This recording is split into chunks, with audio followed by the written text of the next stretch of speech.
troisième circonscription du Bas-Rhin regroupe les quartiers nord de Strasbourg, ainsi que les proches banlieues, Schiltigheim, Bischheim, Eunheim et avec le redécoupage, Reichstätt et Souffelweiersheim.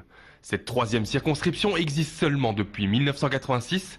D'abord acquise au PS, elle est passée aux mains de la droite en 1997 avec André Schneider. Le député UMP briguera un quatrième mandat. Face à lui, seulement 7 candidats. Après le retrait in extremis de Raphaël Nizan, maire de Schiltigheim, c'est André Buschmann qui représentera finalement PS et Europe Écologie Les Verts dans une candidature commune. Aussi, au vu des résultats du premier tour de la présidentielle en avril dernier, le Front National représenté par Huguette Fatna peut espérer une triangulaire.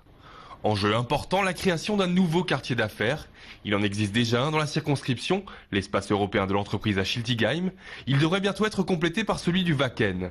L'idée, c'est de créer à partir de 2013 et dans un premier temps 70 000 m² de bureaux, hôtels, commerces, logements, le tout à proximité des institutions européennes. Strasbourg, qui avait raté le coche en ne profitant pas de l'arrivée du TGV Est, espère ainsi rattraper le coup et renforcer sa vocation internationale. Bouygues Immobilier, qui porte le projet Wacken Europe, a investi 200 millions d'euros.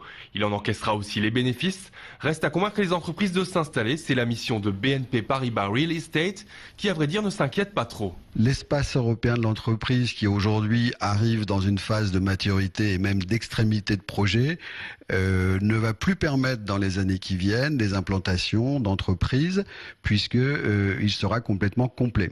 Au stade où en est le projet aujourd'hui, il y a déjà des manifestations positives d'entreprises pour regrouper leurs services, regrouper leurs filiales. Autant dire que la localisation du site Wacken tel qu'on le connaît aujourd'hui est déjà en soi un atout majeur pour l'implantation de ces entreprises. En pleine crise économique, le taux de vacances des bureaux de Strasbourg flirterait avec les 10%.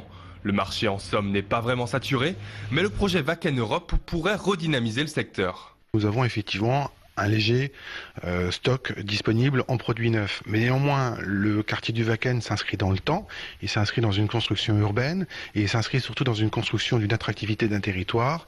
Et ce lieu va trouver sa place au moment où il se réalisera, puisqu'il est en même temps proche aujourd'hui d'organisations qui existent déjà, telles la région Alsace, le groupe Crédit Mutuel au sens large et le groupe MMA, et ceci aussi en rapport avec les institutions européennes que nous retrouvons pas très loin. La phase 1 de ce grand chantier devrait être finalisée d'ici 2015. En cas de succès, la seconde tranche de travaux plus conséquente pourrait être lancée dès 2017.